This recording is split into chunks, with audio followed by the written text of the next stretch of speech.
হাসিনার তত্ত্বের তাউজ দখল হইয়া যাইত, কথা সত্য। কাওয়াও কইছে না গণভবন দখল হইয়া যাইত। কেরে কাওয়া, ক্ষমতা ছাড়া হবু এটা যদি গণহত্যার সাফাই হয়, তাইলে 1971-এর 25শে মার্চ পাকিস্তানি সেনারা কি অপরাধ করেছিল, টিক্কা খান ইয়াহিয়া খান কি অপরাধ করেছিল, এই ক্ষমতা কোনো মতে ঠেকা দেওয়ার জন্য আগে এসেছিল মাত্র 11 জন জেনারেল। তাদের আমাদের চিনা রাখা দরকার না, কারণ হাসিনা কইছিল না, তার বইয়ের মধ্যে লিখেছিল না যে এই যে সেনাবাহিনী, বিজিবি, পুলিশ, তাদের পরিবার এই দেশে থাকে। তো আমরা একটু চিনে রাখি, হাসিনার প্লেবুক নিয়ে আমরা খেলি। আপনাদের আগে একটা কথা কইয়া নি, হাতে যতদিন বন্দুক আর কমান্ডে সেনা আছে ততদিন তোমাদের দাম।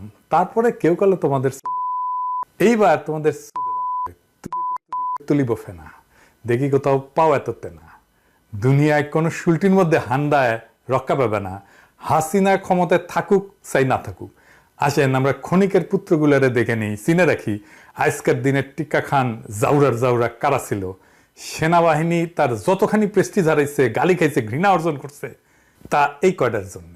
যদি শান্তি মিশন জয় বাংলা হয়ে যায় তাহলে এই কয়টার জন্যই হবে। এই কয়টার টাকা পয়সা পাবে, বাড়ি গাড়ি পাবে, হয়তো চিন্তা ছিল ভবিষ্যতে এই মন্ত্রী এমপি হবে। কিন্তু সেনাবাহিনীকে যে পাবলিক সোনাবাহিনী ডাকা শুরু করেছে, নোটির পোলা বলতেছে, এটা কোনোদিন বুঝতে পারবেন না। আজ থেকে 10 বছর আগে ওকে কল্পনা করতে পারে নাই যে সেনাবাহিনীকে বাংলাদেশের মানুষ মুখ ছুটায় গালি দিবে। ভাবছেন? ভাবেন নাই। আপনাদের বাজেট নিয়ে কথা বলবে, ভাবিছেন? ভাবেন নাই। রিটায়ার করার পরে আপনি আর্মিত কাজ করেছেন, এটা বলতে পারবেন না। যাই হোক, জাউরাদের দেখি। জেনারেল ওয়াকারুজ্জামান ও গেলে হাসিনার আত্মীয়, army chief.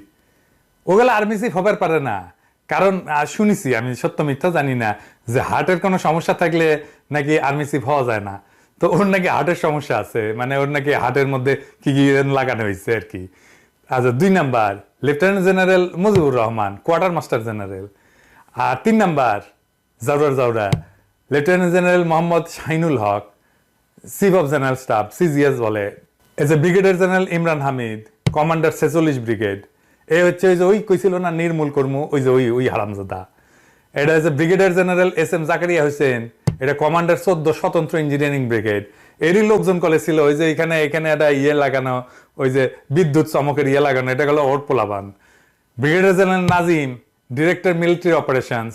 Major general Mustasinul Baki, group commander, Bangladesh army aviation group. এই যে সমস্ত ইয়েগুলো উড়েছিল না, ওই যে ড্রোন ফ্রোন উড়েছিল না, এই হারামজাদা তুলিছিল এটা। আর হচ্ছে major general Shakil Ahmed, GOC Rangpur cantonment. আর হচ্ছে major general Khaled Al Mahmud, GOC Bogura cantonment. হারামজাদা তুই আর জায়গা পেশ নাই, আমার বাড়ির যে বসিস তুই, হ্যাঁ উঠি যে সামনাছু। 10 number major general Sheikh Sarwar Hasan, GOC Cox's Bazar cantonment. 11 number brigadier general Khaled Kamal, operation commander PGR। পাশার চামড়া তুলে নেওয়া হবে তোমাদের নোটির পোলারা, যদি সৈনিকেরা ধরে থাপড়ায় তাহলে আমরা ছেড়ে দিব। যাই হোক, কয়ে রাখলাম যে কাগেরে ধরা হবে, সেটা আমরা লিস্টি করে রাখছি। দুনিয়াত কোথাও জায়গা হবে না। আর বাংলাদেশে তো হাসিনা চিরজীবন থাকবে না। হাসিনা জয় বাংলা হইলে তোমাদের কি অবস্থা হয় দেখবে। এবার আসেন, নতুন খেলা শুরু হয়েছে, সেটা দেখি। ভারত তার এ টিমকে পতনের হাত থেকে বাঁচানোর জন্য মাঠে নামাইছে তার বি টিমের সদস্যদের। মার্কামারা ভারতীয় দালালদের নেতৃত্বে একটা তথাকথিত গণশুনানি কমিশন গঠন করা হয়েছে সারা দেশে চলমান হিংসাত্মক ঘটনাবলী তদন্ত করার জন্য। এর সভাপতি হইল বিচারপতি মতিন, আর সহসভাপতি সুলতানা কামাল। দুটাই মার্কামারা।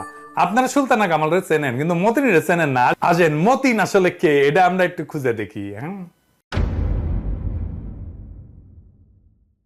আপনি যদি এই দুইটার অতীত একটু ঘাটেন তাহলে পরিষ্কার হবে যে এই কমিশনের উদ্দেশ্য হইল হাজার হাজার ছাত্রদের হত্যা, জখম, নির্যাতন, জেল জুলুম, লাশ চুরি, কারফিউ দিয়া যে ইন্টারনেট বন্ধ করে তার আড়ালে খুনি হাসিনা যে মানবতা বিরোধী অপরাধ করেছে, স্নাইপার দিয়া মারিছে, তার থেকে তার দায় মুক্তি দেওয়া। কোন আন্তর্জাতিক তদন্ত বা জাতিসংঘের অধীনে তদন্তের সম্ভাবনা নস্যাৎ কইরা দেওয়া। একই সাথে একটা তদন্ত খেলা চালু কইরা আমাদের চলমান আন্দোলন থেকে জনগণের দৃষ্টি সরায় দেওয়া। হাসিনার এটা প্ল্যান। আপনি দেখবেন হাসিনা নিজেই তার মন্ত্রীদের বিরুদ্ধে তদন্ত দুদক লাগায় দেয়, তারপরে দুদক এসে কয় ঠিক আছে, কোনো সমস্যা নাই। বুঝছেন? সবগুলা করিছে। এই যে ইয়ে আছে না, এই যে মাদারসোদ আলী, যে মোদাসের আলী আছে না, ওর পিছেও কিন্তু লাগাইছিল দুদক। তারপরে কইছে ক্লিন, বুঝছাও?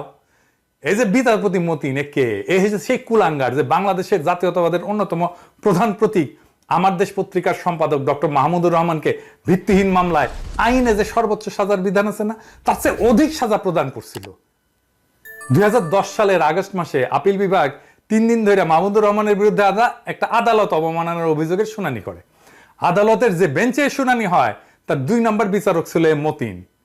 এর মধ্যে সবগুলো আছে, কিন্তু ওই যে খাইরুল আছে না, এরা হারামজাদা শুয়ারের বাচ্চা, আর আছে না ওই যে মিজান, এই যে আমাদের সিনহা, ও কলে ছিল, সব কয়টা মার্কা মারাগুলো ছিল। এই যে দেখেন, এই যে রাইট ট্রান্সক্রিপ্ট, হ্যাঁ, এই যে মতিনের নাম প্রথম পাতায়, প্রধান বিচারপতির পরেই। শুনানির সময় মতিনের আচরণ সম্পর্কে মাহমুদুর রহমান একটা বই লিখেছিল, জেল থেকে জেলে। ওই বই থেকে আমি একটু পড়ি। হ্যাঁ, শুনানির প্রথম দিন থেকে বিচারপতি এম এ মতিন, বিচারপতি এ বি এম খাইরুল হক এবং বিচারপতি এস কে সিনহার আক্রমণাত্মক ভূমিকা লক্ষণীয় ছিল। প্রধান বিচারপতি মোহাম্মদ ফজলুল করিম মাঝে মাঝে মন্তব্য করছিলেন। বিচারপতি শাহ আবু নাইম মমিনুর রহমান গম্ভীর মুখে কেবল শুনেই গেছেন। বিচারপতি এম এ মতিন গত 3 দিনে অন্তত 12 বলছেন সংবাদ সত্য না মিথ্যা এটা বিচার্য বিষয় না, সংবাদ প্রকাশ করায় আদালতের কোনো অসম্মান হয়েছে কিনা সেটাই মূল প্রশ্ন। কথা বলার অনুমতি পেয়ে স্ট্যান্ডের দিকে এগোচ্ছি আর ভাবছি সূচনাতে আদালতের মনোভাব স্পষ্ট। মাইক স্ট্যান্ডে কাগজপত্র রাখার জায়গায় আমার দলিল দস্তাবেজ ঠিক মতো রাখতেও পারিনি। দ্বিতীয় দফার আক্রমণ এলো। এবারের লক্ষ্য আমি। বিচারপতি এম এ মতিন অনেকটা ধমকের সুরে বললেন, লিখিত এফিডেভিটের বাইরে আমি কোনো কথা বলতে পারবো না। এই আঘাতের জন্য প্রস্তুত ছিলাম না। বেঞ্চ থেকে অপমানের চূড়ান্ত করা হলো আমাকে। আমি নিজেকে এই সেই মনে করি। সম্পাদক হওয়ার কি যোগ্যতা আছে আমার? আমি অ্যাপ্রেন্টিস সাংবাদিক হওয়ার জন্য কখনো পরীক্ষা দিয়েছি কিনা? আমার তুচ্ছ শিক্ষা দীক্ষা। আমি এতই অভব্য যে বিচারপতিদের নামের আগে মাননীয় লিখতে হয় তাও জানি না। সাংবাদিকতা না জানা আমি একজন চান্স বা দৈবক্রমে সম্পাদক, চান্স এডিটর। এই যে এই কইছিলে হারামজাদা কইছিল মতিন। ইত্তেকার আক্রমণে ধূলিসাৎ করে দেওয়া হলো আমাকে।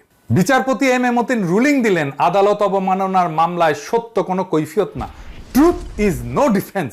মানে সত্য এইটা কোনো কৈফিয়ত দিতে পারে না, এটা কইছে এই আরামজাদা। বেঞ্চের বিদ্যুপ্রাত্মক মন্তব্যে হাসির তোরে আমার ক্ষীণ কণ্ঠ চাপা পড়ে গেল। চারপাশ থেকে আঘাতের পর আঘাত ঠেকানোর ব্যর্থ চেষ্টায় শেষ পর্যন্ত পরাজিত হতেই হলো। চরম বৈরী পরিবেশে কেবল মনের জোরে টিকে থাকা অসম্ভব বোধ হলো। গভীর হতাশায় নিমজ্জিত হলাম। এই বৈরী আদালত মাহমুদুর রহমানকে 6 মাসের কারাদণ্ড, 1 লাখ টাকা জরিমানা, অনাদায়ে আরো 1 মাসের জেল এই রায় দেয়। বাংলাদেশের ইতিহাসে এর আগে কাউকে মানহানির মামলায় এইরকম দণ্ড দেওয়া হয়নি। বিচারপতি নামধারী এই মতিন এই অভূতপূর্ব দুষ্কর্মের অন্যতম কারিগর ছিল। আদালত অবমাননা মামলায় 1 লাখ টাকা জরিমানার বিধান আমাদের দেশের আইনে নাই। এই মতিন গং আইনের বাইরে যায় তাকে জেল ছাড়াও নজিরবিহীনভাবে 1 লাখ টাকা জরিমানার সাজা দিছিল। এর কারণ হিসেবে মতিন গং বলছিল এটা করা হয়েছে আদালতের অন্তর্নিহিত ক্ষমতা বলে, যেটা সম্পূর্ণ মিথ্যা। প্রচলিত আইনের সীমানার বাইরে গিয়া কাউকে অতিরিক্ত শাস্তি দেওয়ার ক্ষমতা আদালতের নাই। অথচ প্রধান বিচারপতি হওয়ার ইঁদুর দৌড়ে খুনি হাসিনাকে তোষামত করার অসুস্থ বাসনা থেকে এই কুলাঙ্গার তার সহযোগীরা ডক্টর মাহমুদুর রহমানকে কেবল শুনানি চলাকালে অপমান করে নাই, অন্যায় শাস্তি দেয় নাই, উপরন্ত আইন বহির্ভূতভাবে অতিরিক্ত সাজা দিছে। তো মাহমুদুর রহমানের দোষ কি? মাহমুদুর রহমানের দোষ ছিল একটাই, সেটা হলো উনি একজন সাচ্চা জাতীয়তাবাদী হিসেবে সবসময় ভারতের আধিপত্যবাদের বিরুদ্ধে সোচ্চার ছিলেন।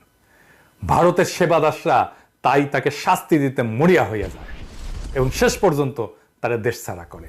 তার উপরে হামলা হয় আদালতের প্রাঙ্গণে।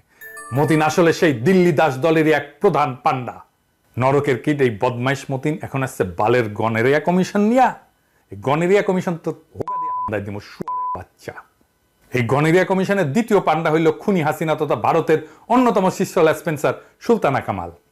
এর সম্পর্কে আর কিছু বলি না, আপনারা জানেন।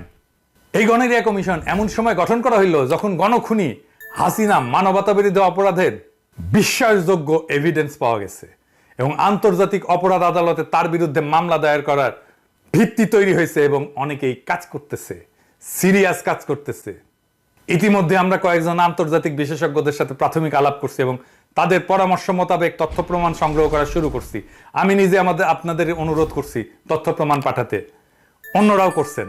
এই গনেরিয়া কমিশন প্রবাসী বাংলাদেশিদের এই উদ্যোগ নস্যাৎ করার জন্যই গঠন করা হয়েছে। আমরা শুনলামও না এত গুরুত্বপূর্ণ উদ্যোগ না হইতেছে, প্রকাশ্যে কোনো আলোচনা হইল না, হঠাৎ কইরা সুলতানা কামাল আর ফটকা মতিন হাজির হইল এই কমিশন নিয়ে। ছাত্রদের উপরে সীমাহীন বর্বর আক্রমণের 2 সপ্তাহে কিন্তু তাদের কোনো আওয়াজ পাওয়া যায় নাই।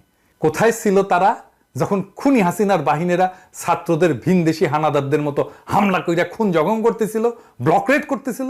তারা এই বালের কমিশনটার নাম দিল জাতীয় কমিশন। জাতির সাথে কথাবার্তা নাই, জাতি জানতেও পারলো না, কিন্তু জাতির নামে কমিশন হয়ে গেল। কি চমৎকার কথা, একেবারে খুনি হাসিনার দামি নির্বাচনের মতো। আমরা খুব ভালো করে বুঝি যে এই দামি গণেরিয়া কমিশনের আসল মতলব হইল এর মাধ্যমে খুনি হাসিনা আর তার নেতৃত্বে সংগঠিত মানবতা বিরোধী অপরাধের দায় চাপাইয়া দিবে অন্যের উপরে।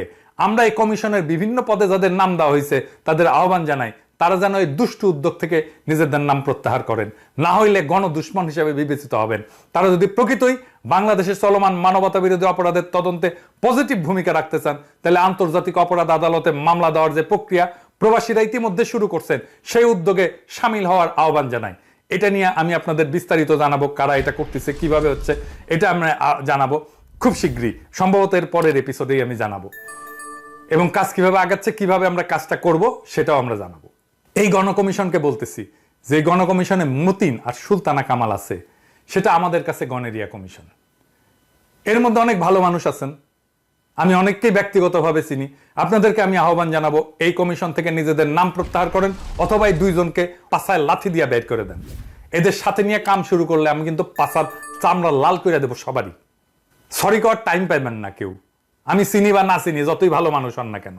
আমার ক্ষুদ্র ভ্রাতার ভগিনীদের কইলে গণেরিয়া কমিশন একদম পশ্চাতে হামদায় দিবে। এর মধ্যে আমরা আবার দেখতে পেলাম আর একটা কাহিনী, কিচ্ছা। কিসে কিচ্ছা? সোহেল তাজ হঠাৎ করে উদয় হয়েছেন। একদিন এত বিকট গোলাগুলির মধ্যে নাকে তেল দিয়ে ঘুমাইতেছিলেন, বডি বিল্ডিং করতেছিলেন। বালের বডি বিল্ডিং করো। শেখ সেলিম পার্কিনসনের রোগী, শালা কথা কইতে মাথা কাঁপে, হাত কাঁপে। সে মিয়া তোমারে থাবড়ায়, আর তুমি বডি নিয়ে সে থাবড়া খাইয়া ঠাসি খাইয়া অভিমানে মন্ত্রিত্ব ছেড়ে দাও। ওই তো তোমার পৌরুষ। এখন জায়গায় উঠে পৌরুষ জায়গায় উঠছে, তাই না? সোজা চলে গেলা ভাতের হোটেলের আরুনের কাছে, না নাস্তা খেতে না। সে গেল তার হঠাৎ জাগ্রত বিবেকের তাড়নায় আন্দোলনের 6 জন সমন্বয়কদের খোঁজ নিতে। নিজের সম্মানের খোঁজ নাই, আরেকজনের খোঁজ নিতে গেছে। আচ্ছা সোহেল তাজ, বুঝলাম আপনার বিবেক আছে, কিন্তু আপনি কি বুদ্ধিও হারায় ফেলছেন? এককালে তো স্বরাষ্ট্র প্রতিমন্ত্রী ছিলেন, এই হারুন ফারুনদের বসের বস ছিলেন। আপনি কি জানেন না যে হারুন চলে খুনি হাসিনার নির্দেশে? আপনি কেন তাহলে হারুনের কাছে যাবেন? আপনি তো যাবেন খুনি হাসিনার কাছে। অন্তত পক্ষে আপনার বোন, যিনি দামি নির্বাচনে এমপি হয়ে এখন খুনি হাসিনার একজন প্রতিমন্ত্রী, সেই অর্থে তার অপকর্মের দোষর। আপনি তো তার কাছে যাইতে পারতেন, আপনার বোনের কাছে না। আপনি গেলেন হারুনের ভাতের হোটেলে। মানে আপনি কি বাংলাদেশের মানুষের বেকুব ভাবছেন? হ্যাঁ, আপনি তো মিয়া প্রকৃত অপরাধী হাসিনাকে তার অপরাধ কর্মের দায় থেকে আলাদা করার জন্য হারুনের ওখানে গেছিলেন। আমি যদি বলি হারুনকে ফাঁসিতে গেছিলেন, তাহলে কি ভুল হবে? আর সেই সাথে আপনার তুলনামূলক ক্লিন ইমেজ ব্যবহার করে জনগণকে এই ধারণা দেওয়ার চেষ্টা করেছেন যে আওয়ামী পরিবারের সবাই খারাপ না, আওয়ামী পরিবারের সব কটা জাউরা, 2 জেনারেশনের খানদানি জাউরা, আপনি সহ। খামাখা টাইম নষ্ট করেন না। আপনার নিজের বোন যখন খুনি হাসিনার দোষর, তখন আপনি তো নিজেকে আওয়ামী লীগের হিউম্যান ফেস হিসেবে বিশ্বাসযোগ্যভাবে উপস্থাপিত করতে পারবেন না। বরং পাবলিক বুঝা যাবে যে আপনি হইতেছেন ভারতীয় বি টিমের একটি ইম্পর্টেন্ট পার্ট। আপনার বাপও তাই ছিল। যাই হোক, ওইটা নিয়ে আর আমরা কিছু বলতে চাই না। আপনি কি বুঝতে পারতেছেন যে খুনি হাসিনার দিন শেষ নাকি এখন আপনি ঘুমন্ত? আমরা ডাইনিকে টেনে নামাবই, আন্তর্জাতিক অপরাধ আদালতের কাঠগড়ায় তাকে তুলে ছাড়বই। আপনারা তাকে কিছুতেই বাঁচাইতে পারবেন না। এই ডাইনির পতনের সাথে সাথে ভাসানী সোহরাওয়ার্দীর হাতে গড়া ঐতিহ্যবাহী দল আওয়ামী লীগের রাজনৈতিক অপমৃত্যু ঘটবে, যেটা হয়েছিল মুসলিম লীগের ভাগ্যে। একই সাথে এদেশের উপর ভারতের সীমাহীন আধিপত্যের ইতি ঘটবে। আপনি আমেরিকায় তো ভালোই ছিলেন, ওইখানে ফিরে যান। খামোখা কেন হারুন ফারুনদের অফিসে ঘোরাঘুরি করে জুতার তলা ক্ষয় করবেন? জনগণের সন্দেহ আর দুর্নাম কমাবেন। আপনি গালি খাবেন, আপনার বাপও, মরা বাপও গালি খাবে, যাকে আমরা গালি দিতে চাই না আর কি। তবে যাওয়ার আগে আপনি একটা কাজ করতে পারেন, কিন্তু আপনার ভারতীয় বন্ধুদের এই কথাগুলো বুঝায় বলেন, এতে ওদেরই মঙ্গল। এইবার এক শহীদের গল্প দিয়ে শেষ করি, খুবই মর্মান্তিক গল্প। শুভশীল আশুলিয়ার চক্রবর্তী এলাকায় কেএসি ফ্যাশন লিমিটেডের সুইং অপারেটর পদে কর্মরত ছিলেন। ঝিনাইদহ জেলার সদর থানার মনোরিয়া গ্রামের বিকাশশীলের ছেলে। পরিবারের সঙ্গে আশুলিয়ায় জিরানি বাজার এলাকায় একটা ভাড়া বাসায় থাকতেন। পরিবারের 2 ভাইয়ের মধ্যে শুভই ছিলেন ছোট। গত 20 জুলাই বিকালে ঢাকায় সাভারে সংঘর্ষের সময় গুলিবিদ্ধ হন শুভ। পরবর্তীতে চিকিৎসাধীন অবস্থায় 23শে জুলাই ভোর 5:04 দিকে শুভর মৃত্যু হয়। ঘটনার আগের দিন ধামরায়ে মামার বাসায় বেড়াতে যান শুভশীল। পরদিন 20শে জুলাই শনিবার বিকাল 4টা নাগাদ মামার বাসা থেকে বের হয়ে আশুলিয়ার জিরানির নিজের বাসার উদ্দেশ্যে রওনা হন শুভ। পথিমধ্যে সাভার বাসস্ট্যান্ড এলাকায় পুলিশের সঙ্গে আন্দোলনকারীদের সংঘর্ষের মধ্যে আটকা পড়েন তিনি। এ সময় গোলাগুলির মধ্যে প্রাণ বাঁচাতে পাশের একটা মার্কেটে আশ্রয় নেন শুভ। পরিস্থিতি কিছুটা স্বাভাবিক হলে বাইরে তাকিয়ে পরিস্থিতি বোঝার চেষ্টা করেন তিনি। এ সময়ই তাকে রাস্তায় ফেলে পেটে বন্দুক ঠেকিয়ে গুলি করা হয়। গুলিবিদ্ধ হওয়ার পর শুভ ওই অবস্থাতেই রাস্তায় পড়ে থাকা অবস্থায় মায়ের নম্বরে ফোন দেয়। তখনও শুভর জ্ঞান ছিল। মায়ের ফোন ছিল তখন তার দাদার কাছে।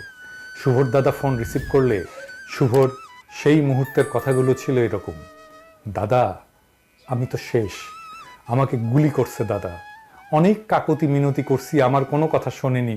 বলছি আমি গার্মেন্টসে চাকরি করি, তাও আমার কলার ধরে রাস্তায় টেনে এনে পেটে বন্দুক ঠেকিয়ে গুলি করেছে দাদা।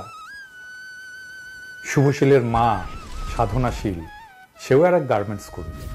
তিনি হাসপাতালে শুভর সাথে তার শেষ কথাগুলো এভাবেই বলেন: হাসপাতালে গিয়ে দেখি আমার বাচ্চাটা বেডে পড়ে কাতরাচ্ছে। কান্দা কান্দা কয়, মা আমি আর বাঁচব না। হাসপাতালের বেডে শুয়ে একটু জল চাইছিল বাচ্চাটা আমার কাছে, বলছিল, মা আমাকে একটু জল দাও। খুব কষ্ট হচ্ছে মা, আমার শরীর অবশ হয়ে আসতেছে, আমি মনে হয় আর বাঁচব না মা, শেষবার একটু জল দাও মা।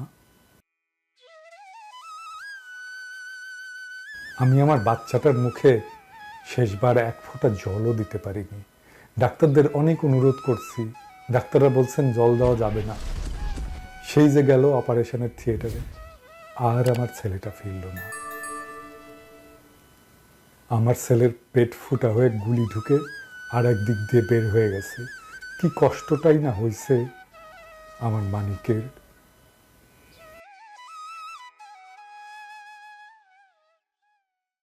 এমন হাজারো গল্প আমরা শুনব এক রাক্ষসীর ক্ষমতা লিপ্সার জন্য, শুধু তার অবৈধ ক্ষমতা টিকায় রাখার জন্যে এইভাবে বারে বারে বাংলাদেশ ভাসবে রক্ত নদীতে। তবুও দখল করে থাকা অবৈধ ক্ষমতার মস্তদে বসে সেই রাক্ষসীর মৃত্যু ক্ষুধা শেষ হবে না।